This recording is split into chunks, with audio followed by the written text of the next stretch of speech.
That's what guides us. But our mandate of the investigative agencies how to discontinue, to go to prosecute them, and hold them for Catholics and Christians. That those who perpetrated those offenses are against other people. Just give you a brief.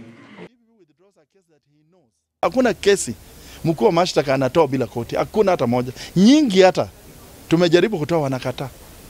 Koti inakataa hii autoi. The DPP withdraws a case that he knows that this case, if it goes to full trial, this person will be acquitted. Sijui kama kwa nyinyi mnajua ni kwa mtu akiwa acquitted what happens? Anafanya nini? Atashtaki serikali.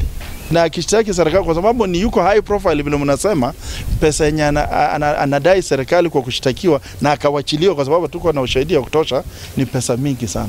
The moment atapata hiyo award, lazima serikali itafute pesa, isimamishe kitu fulani ndio ilipe hiyo.